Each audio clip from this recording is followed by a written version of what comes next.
माझे नाव सुचित्रा. महाराष्ट्रातील एका छोट्या गावात, जिथे सूर्याची पहिली किरणे चहाच्या वाफांसोबत घराच्या उंबरठ्याला स्पर्श करायची, तिथे मी लहानाची मोठी झाले. 2 भावांची एकुलती एक लाडकी बहीण म्हणून माझे बालपण खूप सुखात गेले. मोठा भाऊ विजय आणि धाकटा भाऊ अजय यांनी मला कधीच कोणत्याही गोष्टीची कमतरता भासू दिली नाही.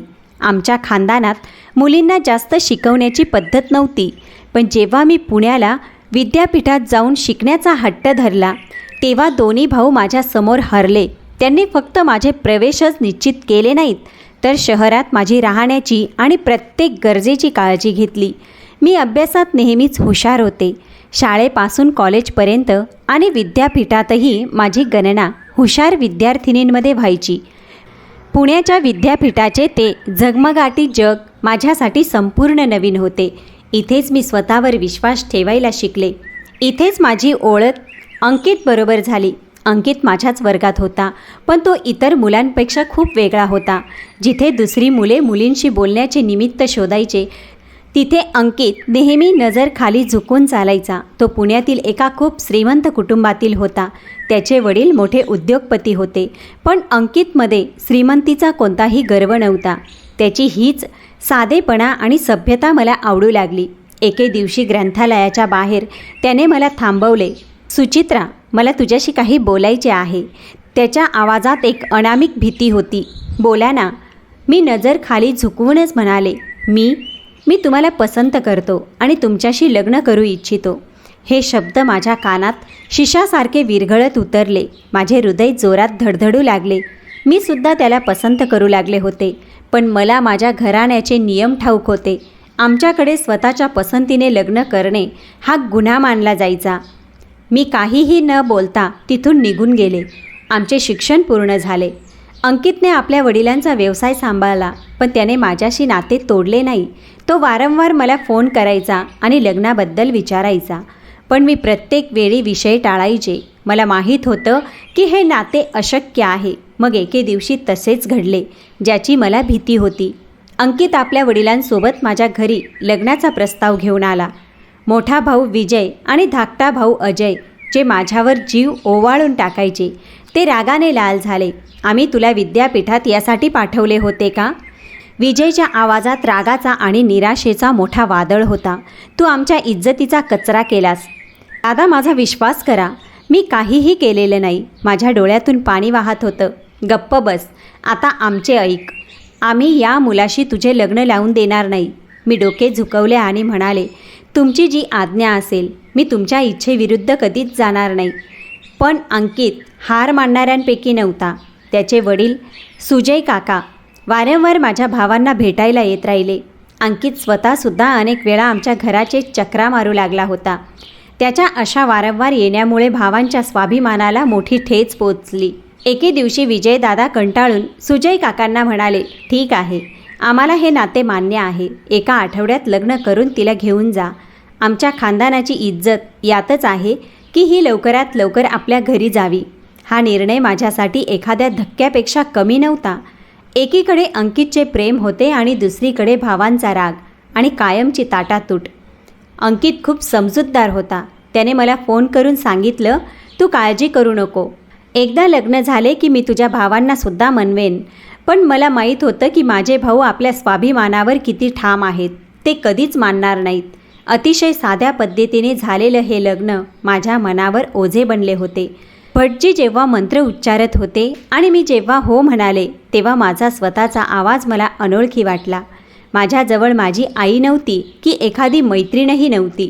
फक्त 2 भाऊ होते, जे दगडी चेहरा करून उभे होते, जणू एखाद्या अंत्यसंस्कारात सहभागी झाले असावेत.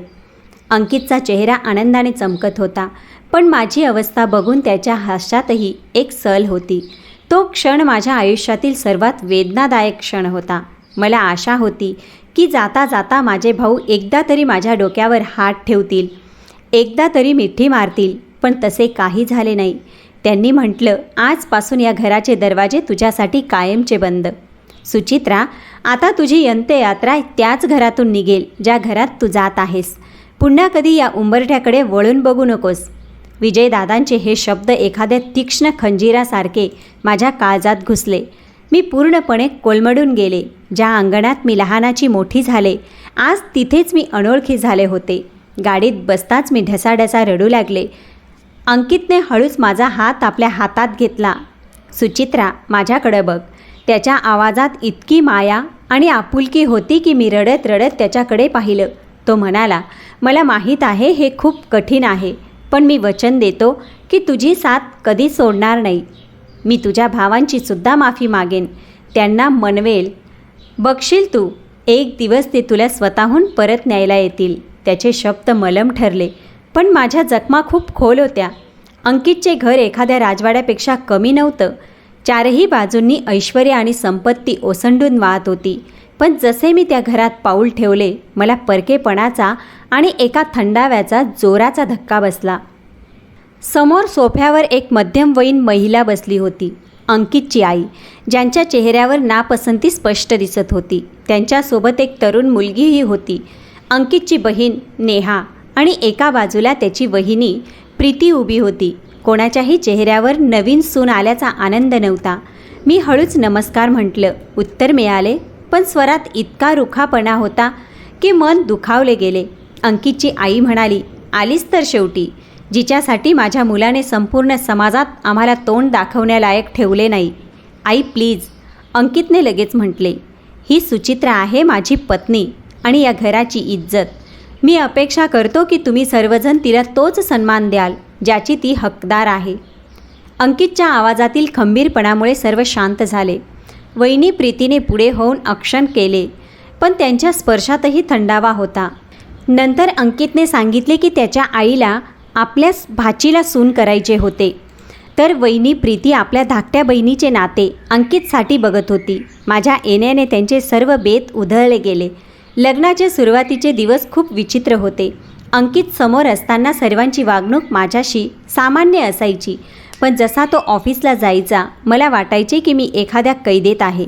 सासू आणि नणंद प्रत्येक गोष्टीवरून टोमणे मारायच्या. वहिनीसुद्धा त्यांना साथ द्यायची. अनेकदा म्हणायच्या, बघा, जरा मध्यमवर्गीय घराच्या मुलीला जणू काही खजिनाच मिळाला आहे. मी शांतपणे सर्व सहन करत राहिले. माझ्याकडे अंकितशिवाय दुसरे कोणीही नव्हते, ज्याच्याजवळ मी मन मोकळे करू शकेन. जेव्हा अंकितला माझ्या उदासीची जाणीव झाली, तेव्हा त्याने हळू विचारले की तू दिवसभर घरात एकटी कंटाळतेस का? त्याने वचन दिले की तो ऑफिसमधून वारंवार मला फोन करेल, आणि त्याने ते पाळलेसुद्धा. ऑफिसमध्ये असूनही तो तासनतास माझ्याशी फोनवर बोलायचा. त्याच्या प्रेमाने माझी सर्व भीती आणि काळजी मिटवून टाकली होती. मला वाटू लागले की जर अंकित माझ्यासोबत असेल तर मला दुसऱ्या कोणाची गरज नाही. मी जगातील सर्वात भाग्यवान मुलगी आहे, जिला इतका प्रेम करणारा नवरा मिळाला आहे. मी माझ्या सासूचा आणि नंदेचा विश्वास जिंकण्याचा खूप प्रयत्न केला. त्यांचे प्रत्येक म्हणणे मान्य केले, पण त्यांच्या मनातील बर्फ कधी वितळलाच नाही. नंतर आमच्या आयुष्यात एक नवीन आनंद आला. माझी तब्येत थोडी बिघडली होती, तेव्हा अंकित मला जबरदस्तीने डॉक्टरांकडे घेऊन गेला. तपासणीनंतर जेव्हा डॉक्टरांनी सांगितले की आम्ही आई बाबा होणार आहोत, तेव्हा अंकितच्या आनंदाला पारावार उरला नाही. त्याच्या डोळ्यात आनंद अश्रू होते. त्याने दवाखान्यातून बाहेर पडता माझा हात धरत म्हणाला, सुचित्रा, तू मला जगातील सर्वात मोठा आनंद दिला आहेस. वाटेत मिठाई घेतली आणि आनंदाने घरी पोचलो. आई, बाबा, नेहा, वहिनी सर्व कुठे आहेत? मी तुमच्यासाठी आनंदाची बातमी आणली आहे. सर्वजण हॉलमध्ये जमा झाले. अंकितने मिठाईचा डब्बा आपल्या आईसमोर ठेवला आणि म्हणाला, आई, तू आजी होणार आहेस. हे ऐकताच सर्वांच्या चेहऱ्यावर एक विचित्र शांतता पसरली. प्रीती वहिनी, नेहा आणि सासूबाई तिघींचे चेहरे उतरले. सासूबाईंनी कोणतीही प्रतिक्रिया न देता तोंड फिरवलं. फक्त माझे सासरे होते, ज्यांनी पुढे येऊन अंकितला मिठी मारली आणि माझ्या डोक्यावरून हात फिरवून आशीर्वाद दिला. त्या दिवशी मला प्रकर्षाने जाणीव झाली की या घरात अंकित आणि त्याच्या वडिलांशिवाय माझ्या आणि येणाऱ्या बाळाच्या आनंदात कोणीही सहभागी नव्हतं. माझा गर्भ सुमारे 3 महिन्याचा झाला. त्या महिन्यात घराच्या वातावरणात विचित्र बदल झाला. अंकितची वहिनी, ज्यांची वागणूक आधी कडक होती, आता थोडी मवाळ झाली. त्यांच्या बहिणीचे लग्न दुसरीकडे ठरलं होतं. कदाचित म्हणून त्यांच्या मनातील अंतर थोडे कमी झाले असावे. त्या कधी कधी माझ्याजवळ येऊन बसायच्या, माझी विचारपूस करायच्या. एके दिवशी त्यांनी माझ्यासाठी दुधाचा ग्लास आणला, पण हळूच म्हणाल्या, सुचित्रा, स्वतःची काळजी घे. या अवस्थेत जास्त विचार करणं चांगलं नसतं. मी आभार मानले, पण माझ्या मनात अजूनही एक भीती होती. जिथे वहिनींच्या वागण्यात थोडी नरमाई आली होती, तिथे सासूबाईंचे वागणे दिवसेंदिवस अजूनच वाईट होत होते. त्यांना माझे अस्तित्वच खटकत राहिले. जेव्हापासून ही वेळ आली होती, घरात प्रत्येकजण आजारी पडू लागला आहे. जेव्हापासून ही वेळ आली आहे, घरात प्रत्येकजण आजारी पडू लागला आहे. सासूबाई अनेकदा मोठ्या आवाजात म्हणायच्या, कोणाचे पोर पोटात वाढवतीये काय ठाऊक. माझ्या मुलाला तर ही गिळूनच बसली आहे. त्यांच्या गोष्टी माझ्या काळजाला बाणासारख्या टोचायच्या. मी शांतपणे आपल्या खोलीत येऊन रडत राहायचे. अंकितला माझ्या डोळ्यातील अश्रूंची जाणीव व्हायची. तो प्रत्येक वेळी माझी ढाल बनून उभा राहायचा. आई, तुम्ही सुचित्राशी अशा प्रकारे का बोलता? एके संध्याकाळी जेव्हा सासूबाईंनी मला सर्वांसमोर ओरडलं, तेव्हा अंकितला सहन झालं नाही. तो म्हणाला, ती या घरची सून आहे आणि माझ्या मुलाची होणारी आई आहे. या अवस्थेत तिने आनंदी राहायला हवं. तुमचे बोलणे तिला त्रास देते. वाह, आता बायको आल्यावर आई वाईट झाली का? सासूबाईंनी तिखट शब्दात उत्तर दिलं, तसे नाही आई, पण जे चुकीचे आहे ते चुकीचेच आहे.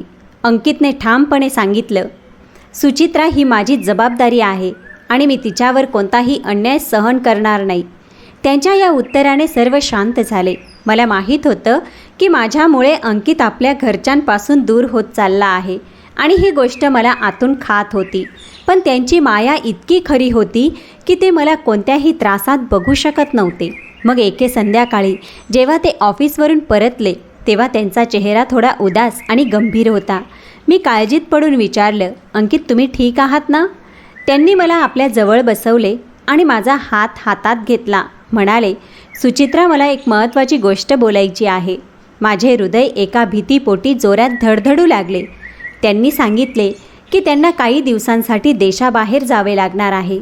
एक खूप महत्त्वाची बिझनेस मीटिंग आहे आणि बाबांची इच्छा आहे की मीच जावे. माझे जग जणू थांबले. मी ओरडले, नाही अंकित, तुम्ही मला सोडून जाणार नाही. माझं मन मानत नाही आहे. प्लीज नका जाऊ. अंकितने माझे अश्रू पुसत म्हटलं, फक्त काही दिवसांचीच तर गोष्ट आहे. वचन देतो, काम संपताच पहिल्या विमानाने परत येईन. आणि तू एकटी कुठे आहेस? तुझ्याकडे आपले बाळ आहे, त्याची काळजी घे आणि स्वतःची सुद्धा. मी वहिनींना सर्व काही समजावून सांगितलं आहे. त्या तुझी काळजी घेतील. मी नाईलाजाने हो म्हटलं. ज्या दिवशी त्यांना जायचे होते तो दिवस माझ्यासाठी खूप जड होता. मी त्यांचे सामान भरले. विमानतळावर जाण्यापूर्वी ते माझ्याजवळ आले आणि बाळाची काळजी घेण्यास सांगितलं. कपाळावर मुका घेत म्हणाले, जेव्हा मी घरी परत येईन तेव्हा मला तू हसताना दिसायला हवीस.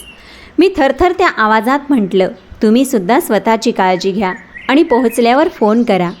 रोखलेल्या अश्रूंसह त्यांनी शेवटची मिठी मारली आणि ते निघून गेले. मी दारात उभी राहून त्यांना तोपर्यंत बघत राहिले जोपर्यंत त्यांची गाडी नजरेआड झाली नाही. त्या रात्री एक क्षणभरसुद्धा झोप लागली नाही. मी वारंवार घड्याळ बघत होते आणि अत्यंत अस्वस्थतेने अंकितच्या फोनची वाट पाहत होते. विमानाने टेक ऑफ करून बराच वेळ झाला असावा. मी स्वतःची समजूत घातली आणि TV चालू केला. चॅनल बदलता बदलता माझी नजर एका न्यूज चॅनलवर पडली, जिथे ब्रेकिंग न्यूज चालली होती. दुर्दैवाने दुबईला जाणारे विमान टेक ऑफ केल्याच्या काही वेळातच कोसळले. TV स्क्रीनवरील ते शब्द माझ्या मेंदूवर हातोड्यासारखे आदळले. माझे हात कापू लागले आणि रिमोट माझ्या हातातून खाली पडला. हे तेच विमान होते. हे अंकितचेच विमान होते. माझ्या किंकाळीवर सर्वात आधी वहिनी खोलीकडे धावत आली. त्यांच्या मागे सासू आणि नेहा दोघी आल्या. काय झाले? का ओरडत आहेस? वहिनीने घाबरून विचारलं. पण त्यांची नजर लगेच TV स्क्रीनवर पडली, जिथे अंकितच्या विमानाचा नंबर वारंवार दिसत होता. हे काय आहे? सासूबाईंचा आवाज कापत होता. नेहाने TVचा आवाज वाढवला. न्यूज अँकर थरथरत्या आवाजात सांगत होता की कोणाच्याही वाचण्याची शक्यता नाही. हे ऐकताच घरात जणू कयामत आली. माझा श्वास कोंडू लागला. नाही, माझा अंकित, माझ्या मुलाला काही होऊ शकत नाही. माझ्या सासऱ्यांनी सुद्धा TVवरील ती बातमी बघितली आणि त्यांचा संयम सुटला. नाही, असे होऊ शकत नाही. कदाचित अंकित काही कारणास्तव त्या विमानात बसला नसेल. त्यांनी थरथरत्या हाताने फोन उचलला आणि एअरलाईनच्या ऑफिसला कॉल करू लागले. पुढचे काही तास आमच्या आयुष्यातील सर्वात वेदनादायक तास होते. आम्ही सर्वजण एका अज्ञात आशेच्या आधारावर जिवंत होतो. सासरे सतत फोनवर संपर्कात होते. त्यांचा चेहरा प्रत्येक क्षणासोबत अजूनच काळवंडत होता. घरात नातेवाईक येऊ लागले. सर्वत्र गोंधळाचे वातावरण झाले. मी एका कोपऱ्यात सोफ्यावर बेशुद्ध अवस्थेत बसलेली होती. माझे अश्रू आणि शुद्ध हरपली होती. जणू काही हे एक भयानक स्वप्न असावं आणि कोणीतरी मला हलवून सांगावे की सर्व ठीक आहे. मग तो फोन आला, ज्याने आमची शेवटची आशासुद्धा तोडून टाकली. माझे सासरे कोणाशी तरी फोनवर बोलत होते आणि बोलता बोलता धाडकन सोफ्यावर कोसळले. त्यांनी दुजोरा दिला. प्रवासी यादीत अंकितचे नाव होते आणि कोणीही वाचले नव्हते. हे ऐकताच माझ्या सासूबाईंनी कपाळ बडवायला सुरुवात केली. त्यांचे सर्व दुःख आणि धक्का अचानक तिरस्कार आणि रागात बदलला. त्यांची पहिली नजर माझ्यावर पडली. जणू सर्व काही मलाच दोषी धरत होते. माझ्या मुलाला गिळून बसली ही. त्या ओरडत माझ्याकडे धावून आल्या. कुलक्षणी, जेव्हापासून या घरात पाऊल ठेवले आहेस फक्त विनाशच झाला आहे. तुझे पाऊल माझ्या चंद्रासारख्या मुलाला घेऊन गेले. त्या माझ्यापर्यंत पोचण्यापूर्वी वहिनीच्या पतीने त्यांना थांबवले. आई शुद्धीवर या. हे काय बोलताय? मी बरोबर बोलतीये. ही तीच आहे जिने माझ्या मुलावर जादू केली होती. आज हिच्याचमुळे माझ्या मुलाचा जीव गेला. हो आई, तुम्ही बरोबर बोलताय. नेहासुद्धा रडत म्हणाली, ही आमच्या आयुष्यात आली नसती तर दादा आज आमच्यासोबत असते. त्यांचे बोलणे माझ्या काळजावर विषासारखे परिणाम करत होते. त्यावेळी मी स्वतः शुद्धीत नव्हते. माझ्या अस्तित्वाचा तुकडा तुटला होता आणि हे लोक माझ्या जखमेवर मीठ चोळत होते. माझ्या श्वासासोबतच माझा अंकित माझ्यापासून कायमचा दूर झाला होता आणि हे लोक त्याला माझ्यामुळे मारले गेले असे सांगत होते. मी अगणिकतेने माझ्या सासऱ्यांकडे बघत होती, जे या घरात माझे एकमेव हमदर्द होते. पण ते सुद्धा आपल्या मुलाच्या दुःखात बुडाले होते. त्यांनी स्वतःला खोलीत बंद करून घेतलं. त्यांच्या शांततेने सासू आणि वहिनीला अजूनच बळ दिले. आता येणारे जाणारे लोक माझ्याकडे विचित्र नजरेने बघू लागले. माझ्यासाठी प्रत्येक क्षण एक छळ आणि वेदना बनला. अंकितच्या मृत्यूने मला जिवंत गाडले. मला वाटायचे की माझ्या आयुष्याचा शेवटचा दिवस आला आहे. आता श्वाससुद्धा येणार नाही. फक्त माझ्या पोटात वाढणारा एक जीव शिल्लक होता. अंकितची शेवटची निशाणी, जी मला जगण्यास भाग पाडत होती. अंकितच्या मृत्यूला 2 महिने उलटून गेले. त्या 2 महिन्यात माझ्यासाठी वेळ जणू थांबून गेला होता. पण माझ्या सासरच्या लोकांसाठी कदाचित आता सर्व काही सामान्य झालं होतं. माझे सासरे आता आपल्या व्यवसायात व्यस्त झाले, पण अजूनही ते शांत आणि बुजलेले असायचे. अंकितच्या मृत्यूचा धक्का त्यांच्यावर सर्वात खोल झाला होता. घरात सर्वात मोठा बदल वहिनीच्या वागण्यात आला होता. अंकित गेल्यानंतर जी थोडीफार सहानुभूती त्यांनी दाखवली होती ती पूर्णपणे संपली. त्या पुन्हा आपल्या सासू आणि नंदेसोबत झाल्या. आता 3ही स्त्रिया मिळून मला छळण्याची एकही संधी सोडत नव्हत्या. मी 5 महिन्यांची गरोदर होते. तब्येत अनेकदा खराब असायची, पण त्यांना माझीच कधीच दया येत नव्हती. एके सकाळी मी झोपून उठले तर घरात विचित्र गोंधळ होता. बाहेर आले तर बघितलं की सासूबाईंनी सर्व नोकरांना हॉलमध्ये गोळा केलं होतं. त्या म्हणत होत्या, आजपासून तुमच्यापैकी कोणाचीही या घरात गरज नाही. आपला पगार घ्या आणि इथून निघून जा. एका जुन्या नोकराने विचारलं, मालकीनबाई अचानक काय झालं? आमच्याकडून काही चूक झाली का? सासूबाईंनी तिरस्काराने माझ्याकडे बघत म्हटलं, चूक तुमच्याकडून नाही झाली. चूक माझ्या मुलाने केली होती. जेव्हा आपल्याकडे एक फुकटची नोकराणी हजर आहे तर आम्ही तुम्हा लोकांना पगार का द्यावा? त्यांचा इशारा स्पष्टपणे माझ्याकडे होता. सर्व नोकरांनी दयाळू नजरेने माझ्याकडे बघितलं आणि गप्पपणे निघून गेले. त्या दिवसापासून माझ्या आयुष्यात एक नवीन दुःख आणि वेदना सुरू झाली. मी अंकितच्या मुलाची आई होणार होते, पण माझ्याकडून त्या घरात नोकरांसारखे काम करवून घेतले जाऊ लागले. सकाळी सर्वात आधी उठून सर्वांसाठी नाश्ता बनवणे, मग पूर्ण घराची साफसफाई करणे, कपडे धुणे, इस्त्री करणे आणि दुपारचे जेवण तयार करणे. दिवसभर काम करून मी थकून जायचे. जमिनीवर झोपायचे, पण एक क्षणभर सुद्धा बसण्याची परवानगी नसायची. मी हे सर्व फक्त यासाठी सहन करत होते, कारण हे अंकितचे घर होते. इथे प्रत्येक गोष्टीत त्याचा सुगंध होता. त्याच्या आठवणी सोडून मी कुठे जाणार? एके दिवशी दुपारी उन्हात सर्वांसाठी जेवण बनवले आणि डायनिंग टेबलवर लावले. सर्वजण खुर्च्यांवर बसले. मी सुद्धा थकव्यामुळे खुर्चीवर बसू लागले. तेव्हाच नेहाने जोरात माझ्या खालून खुर्ची खेचली. मी कसं तरी पडता पडता वाचले. ती ओरडली, तुझी लायकी नाही. तुला तुझी जागा माहीत असायला हवी. कोपऱ्यात जा आणि तिथेच बसून खा. तू सुद्धा या घराची नोकराणीच आहेस. माझ्या डोळ्यातून पाणी आलं. वहिनी आणि सासूबाईंच्या चेहऱ्यावर टोमणे वजा हास्य होते. मी गप्पपणे ताट उचलले आणि जमिनीवर एका कोपऱ्यात बसले. जसा मी भाताचा घास तोंडात टाकला, एक हाड माझ्या ताटात पडले. मी वर बघितले तर नेहा हसत अजून एक तुकडा माझ्याकडे फेकत होती. हे घे, तुझी लायकी अशीच आहे, कुत्र्यासारखी. तू हाडेच खाणार आहेस. हे ऐकताच तिन्ही स्त्रिया जोरात हसल्या. त्यांचे ते हसणे माझ्यासाठी मृत्यूच्या घोषणेपेक्षा कमी नव्हते. त्या क्षणी मला त्या सर्वांचा तीव्र तिरस्कार वाटला. पण मी वहिनीची एक विचित्र नजर टिपली. हसता हसता त्या आपल्या सासूकडे बघत होत्या, जणू म्हणत होत्या की आपला बेत यशस्वी होतोय. ती नजर फक्त एका क्षणासाठी होती, पण माझ्या मनात एक शंका निर्माण झाली. हे सर्व फक्त द्वेषामुळे होत होते का, की या छळामागे काही खोल कट होता? मी कमजोर असू शकते, पण माझ्या आत वाढणारा जीव कमजोर नव्हता. ही माझ्या अंकितची निशाणी होती आणि त्याला वाचवण्यासाठी मला प्रत्येक छळ सहन करायचा होता. त्या रात्री मी आपल्या खोलीत जमिनीवर बसून खूप रडले. माझ्या ताटात पडलेली हाडं माझ्या अग्निकतेचा पुरावा होती. मला वाटले की या घराच्या भिंती माझ्यावर पडत आहेत. मी माझ्या भावांना आठवले, त्यांच्या धुत्काराला आठवले आणि अंकितच्या शेवटच्या शब्दांना आठवले. त्यावेळी मला वाटले की या जगाचे प्रत्येक द्वार माझ्यासाठी बंद झाले आहे. फक्त एकच द्वार उघडे होते, माझ्या देवाचे. मी विठ्ठलासमोर दिवा लावला आणि प्रार्थना केली. हे विठ्ठला, तूच माझा रक्षक आहेस. आता माझ्याकडे सहन करण्याची शक्ती उरलेली नाही. मला मार्ग दाखव. जर माझ्या आयुष्यात काही चांगले उरले नसेल तर मला मृत्यू दे, पण माझ्या या निरागस बाळाला वाचव. हे माझ्या अंकितचे बाळ आहे. त्याला या अत्याचार करणाऱ्यांच्या दयेवर सोडू नकोस. त्या रात्री मी माझे सर्व दुःख देवाच्या चरणी अर्पण केले आणि पहिल्यांदा काही महिन्यांनंतर मला एक विचित्र शांतता जाणवली. मला खात्री होती ही प्रार्थना नक्कीच ऐकली जाईल. यानंतर माझी दिनचर्या तीच बनली. दिवसभर मी जनावरासारखी काम करायची आणि त्यांचे टोमणे सहन करायची. पण रात्रीचा शेवटचा प्रहर फक्त माझ्यासाठी आणि माझ्या देवासाठी असायचा.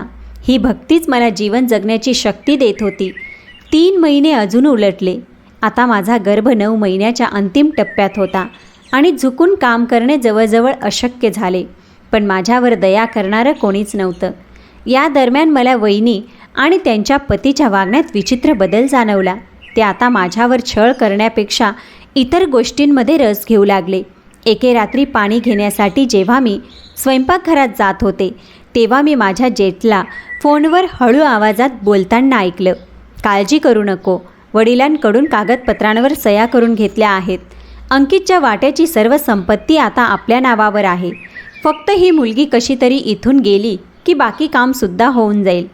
हे ऐकून माझे पाऊल तिथेच थबकले. मला समजले की त्यांचा खरा उद्देश काय होता. हे सर्व फक्त द्वेष नव्हता, तर हा लोभ होता. त्यांना माझ्या पतीची संपत्ती हडप करायची होती आणि मी माझे होणारे बाळ त्यांच्या मार्गातील सर्वात मोठा अडथळा होते. त्यांच्या या स्वार्थाने मला हादरवून सोडले. हे लोक किती निष्ठुर होते. आपल्या मोठ्या मुलाच्या दबावाखाली सासरेसुद्धा गप्प होते. अनेक वेळा मी त्यांना अंकितच्या मालमत्तेच्या कागदांवर सह्या करताना बघितले होतं. ही हकीकत समजल्यावर माझ्या मनात भीती निर्माण झाली. हे लोक संपत्तीसाठी कोणत्याही थराला जाऊ शकतात. जर माझे बाळ या जगात आले, जे अंकितचे कायदेशीर वारस असेल, तर हे लोक त्याला इजा करणार नाहीत का?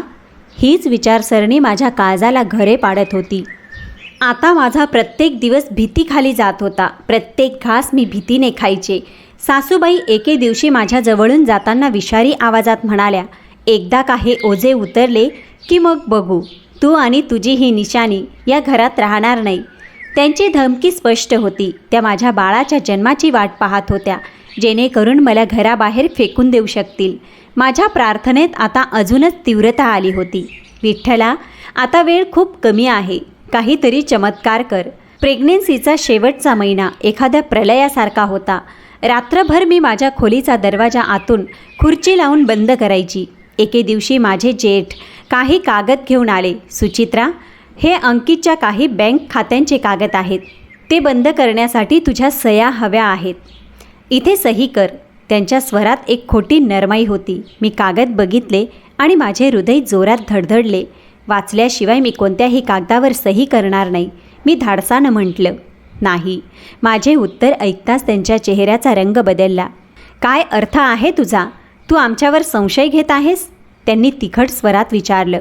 मी फक्त म्हटलं, मी माझा अधिकार वापरतीये.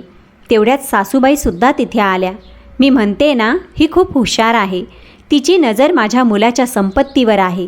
त्यांनी रागाने ओरडून म्हटलं, सही कर, नाहीतर काय?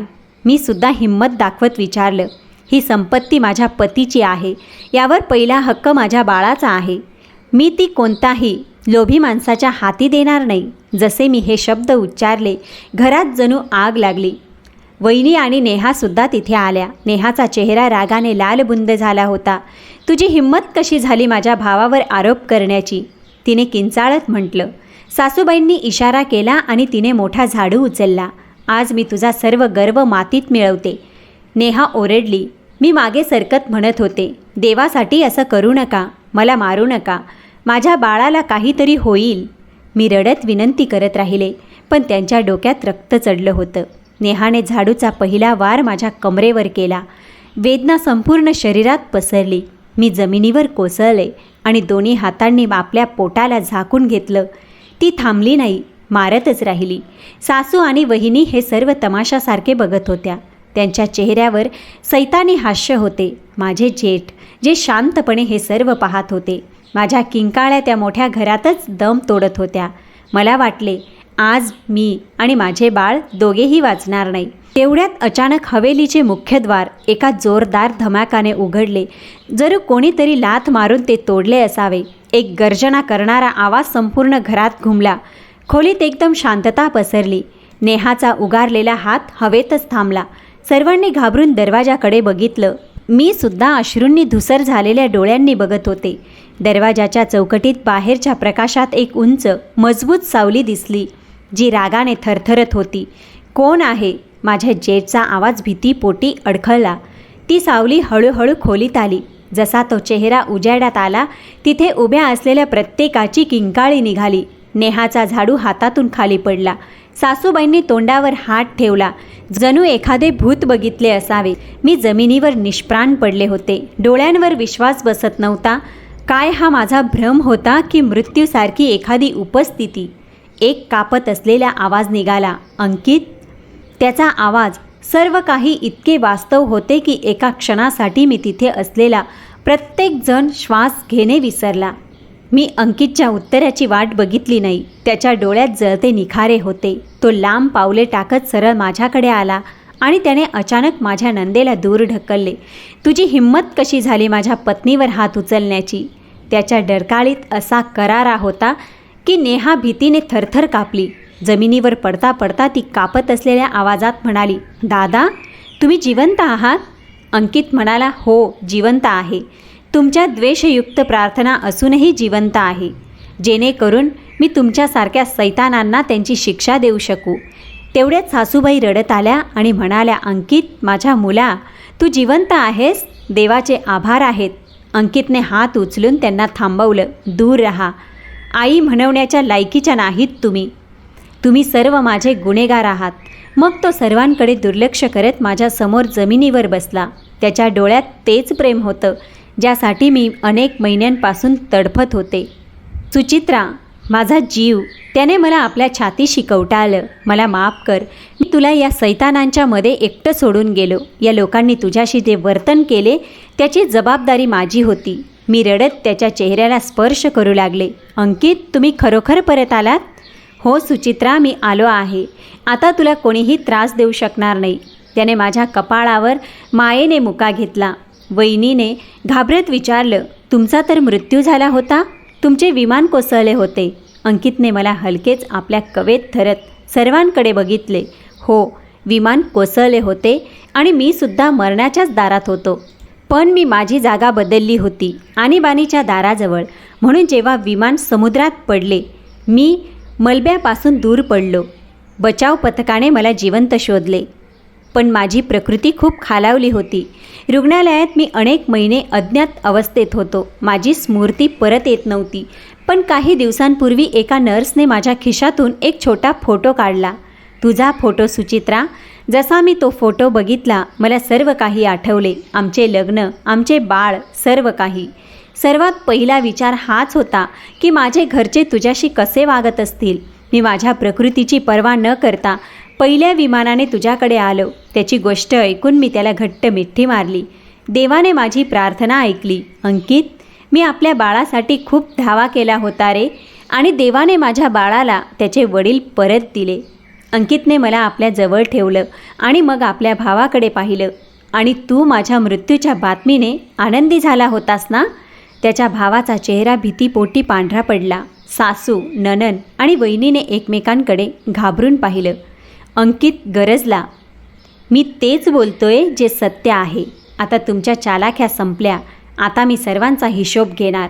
ज्या लोकांनी मला अपमानित करण्यात काहीच कसर सोडली नाही, आता ते गुन्हेगारासारखे मान खाली घालून उभे होते. सर्वात आधी नेहाने शांतता तोडली. रडत रडत ती पुढे आली आणि अंकितच्या पाया पडली. आमच्याकडून मोठी चूक झाली, आम्हाला माफ कर. पण अंकितचा राग शांत झाला नव्हता. तो त्या जखमा बघत होता ज्या या लोकांनी माझ्या शरीरावर आणि मनावर केल्या होत्या. तुम्ही त्या कृत्यासाठी माफी मागत आहात जे तुम्ही एका हतबल स्त्रीवर केले. तुम्ही सुचित्राला माझी निशाणी समजण्याऐवजी मार्गातील काटा समजले आणि तिला दूर करण्याचा प्रयत्न केला. या गुन्ह्याला कोणतीही माफी नाही. अंकितचा स्वर इतका कठोर होता की मला वाटले तो आजच काहीतरी टोकाचे पाऊल उचलेल. त्यापूर्वी मी पुढे होऊन हळूच त्याचा हात धरला. अंकित, बस करा. माझा आवाज खूप हळू होता. त्याने दचकून माझ्याकडे पाहिलं. ही तुमची आई आहे, तुमची बहीण आहे. माणुसकी महत्त्वाची असते. देवसुद्धा माफ करणाऱ्यांना पसंत करतो. माझ्या मनात आता त्यांच्याबद्दल कोणतीही तक्रार नाही.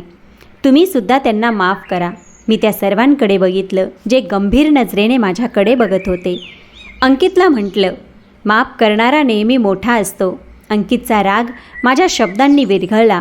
त्याने एक दीर्घ श्वास घेतला आणि माझ्याकडे पाहिलं. त्याच्या डोळ्यात माझ्याबद्दलचा आदर अजूनही वाढला होता. फक्त आणि फक्त तुझ्याच सांगण्यावरून सुचित्रा, मी या लोकांना माफ करत आहे. मग त्याने आपल्या आई आणि बहिणीकडे पाहिलं. पण माझा एक निर्णय आहे जो ठाम आहे. मी आणि सुचित्रा आता या घरात एक मिनिटही राहणार नाही. हे घर आता माझ्यासाठी नरक आहे, जिथे माझेच लोक माझ्या पत्नी आणि मुलाचे शत्रू आहेत. आज आम्ही घर सोडून जात आहोत. हे म्हणून त्याने माझा हात धरला आणि मला आधार देऊन खोलीकडं नेलं. कुणाचीही हिंमत झाली नाही त्याला थांबवण्याची. आम्ही आपले थोडे सामान एका पिशवीत घेतलं आणि अर्ध्या तासात त्या राजवाड्यासारख्या कैदेतून बाहेर पडलो. अंकित मला एका छोट्या पण स्वच्छ फ्लॅटमध्ये घेऊन आला, जो त्याने आधीच विकत घेतलेला होता.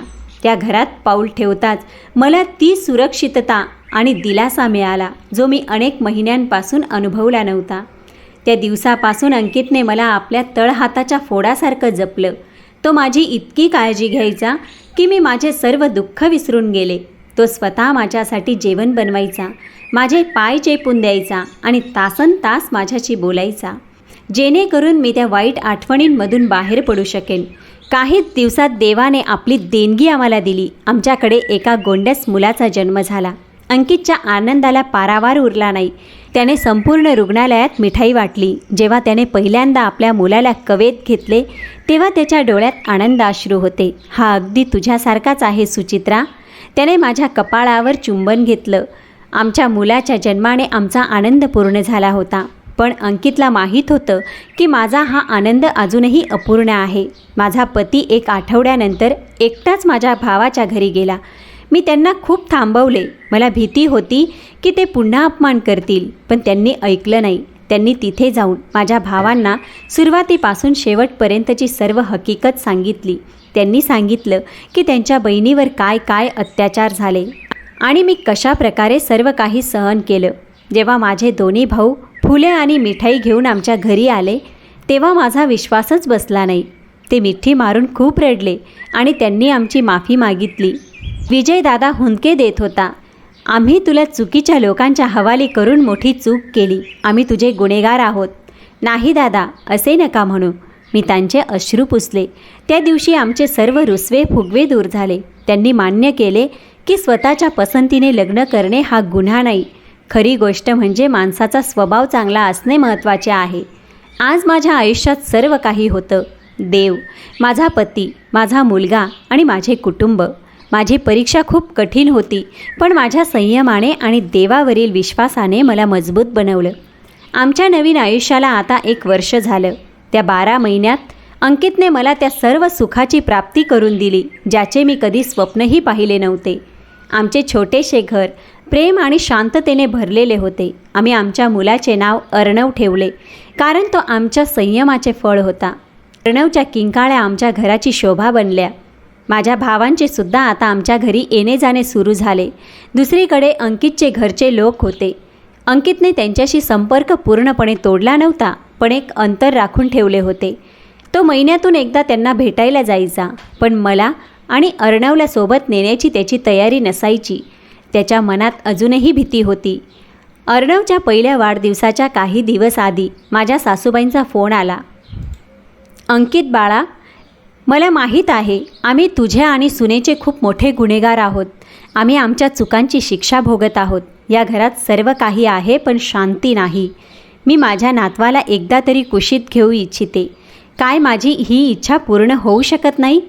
त्या दिवशी अंकित खूप अस्वस्थ होता. रात्री त्याने माझ्याशी चर्चा केली. सुचित्रा, आई फोनवर रडत होती आणि ती अर्णवला भेटू इच्छिते.